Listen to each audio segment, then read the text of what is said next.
Hello കൂട്ടുകാരെ, ഞാനിന്ന് നിങ്ങളുമായിട്ട് ഒരു ചേന മെഴുക്കുവരട്ടിയുടെ റെസിപ്പിയാണ് ഷെയർ ചെയ്യുന്നത്.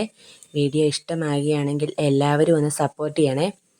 നമ്മളിന്ന് ചേന മെഴുക്കുവരട്ടി വെക്കാനായിട്ട് ചേന നല്ലതുപോലെ ചെത്തി അരിഞ്ഞ് വെള്ളത്തിലോട്ടിട്ട് വെച്ച് അത് ചൊറിയാതിരിക്കാൻ വേണ്ടി ഞാനൊരു കണ്ണാപ്പ ഉപയോഗിച്ചാണ് അത് കോരിയെടുത്തത്. കണ്ണാപ്പയാണ് നിങ്ങളിവിടെ കാണിച്ചിരിക്കുന്നത്. അതിന് ശേഷം ചീനിച്ചട്ടി അടുപ്പത്ത് വെച്ച് അതിലേക്ക് നമ്മൾ ഉള്ളിയും പച്ചമുളകും അരിഞ്ഞിട്ട് ചെറുതായിട്ടൊന്ന് വഴറ്റുന്നുണ്ട്.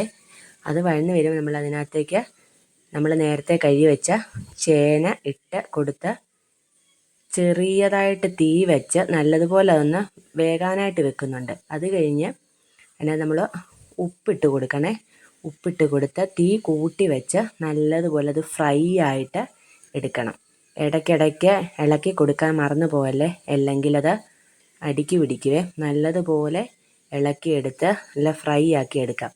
അടിപൊളി രുചിയിലുള്ള മെഴുക്കുവരട്ടിയാണേ. Thank you.